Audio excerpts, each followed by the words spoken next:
Hello, a quick review of this, the Ninja Foodi Max. This is the Max 7.5 litres. They do a smaller one which is about 5 litres, but to be honest, that's probably a bit too small. We always find that sometimes we run out of space in this, so the 5 litres would be way too small. So everything you get in the 5, also to save space for storage, the footprint isn't that much different. You're going to need a reasonable space to store it anyway. Here are the options.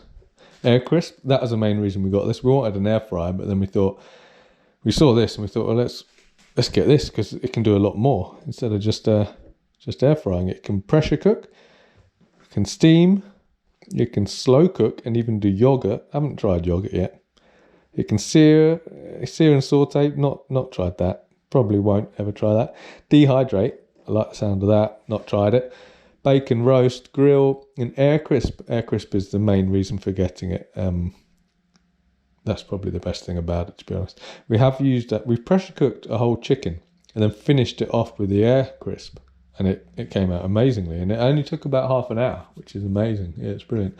Let's give you a quick look. So this is what it comes. I haven't cleaned it. Sorry about that. So it comes with this. You want to use this with the air fryer, or you want to use this for other things when you're not air frying. And it also comes with, let me just go and grab it. As if by magic, it also comes with this, which is 2-layered tray for air frying, or anything really, just to give you another layer of storage. Let's pop something in there and see how it does. So here we are, a couple of pan au chocolat, classic Waitrose. 180 for 20 minutes it says, so let's see. Just pop them in there. Certain things you might want to spray oil in there. These you don't need to. Just stick them in, shut the lid. Select, what do you want to do? You want to select function and go to the air fryer. Temperature 180, it does 5 degree increments, 180. Time 20 minutes, we'll leave it at 20 minutes. Then that's it, hit start. And we'll check back shortly. Right, here we go, 5 seconds left. Let's see how they look. So it beeps and says done when it's done. And it should just cut off and it just keeps it on, it'll just keep things warm in there if you're not here to open it. Open it up, have a look. Yeah, they look good. And just pick them up. Ooh, hot. Ooh, hot. No, they didn't stick. Oh, didn't stick, just burnt my finger. This is coated with a non-stick substance, so don't use metal on this. And same with this.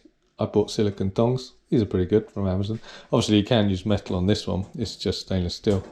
But yeah, you don't want to scratch this.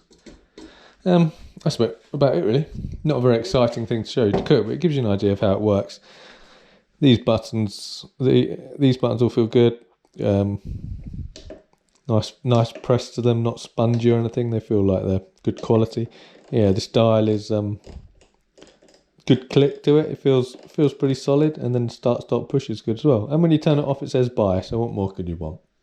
We were hesitant about buying this because we just thought, is it another big gadget that's going to sit in the kitchen or under the stairs or wherever and just gather dust and not be used? But since getting it, I don't think we've used our oven once, maybe once or twice, and we've had this a couple of months now. We use it for veg, we use it for chips, you can use it for, you can cook salmon in there, fish, anything. You can basically, it's essentially a high-tech oven. The only downside compared to a conventional oven is it doesn't have quite the same amount of space. It's also very easy to clean. One thing you will need to get, or I'd highly recommend getting, is heat-proof gloves. Because getting things out of here with tongs, it can take a while. Getting this out without melting your hands, once it's been on for 200 degrees for how long, is impossible. So you pick up these, warm to the touch slightly, but fine. This can all be washed. Bottom bit comes off, can all be washed. This bit comes out, can all be washed, and then that's it. I mean, it's just looks like brand new then. The only thing that might have struggles with in like a couple of years' time is this bit up here. There's no easy way to clean this bit up here. And if you're frying a lot of stuff, that's going to get a lot of grease. Don't know what to do about that. No idea how to clean it. If you have one and you know, let me know. But so far you can kind of see some dirt around there. No way of getting in there to clean it. So what that will look like in a couple of years, who knows? Hey, anyway, if you have any other questions, let me know.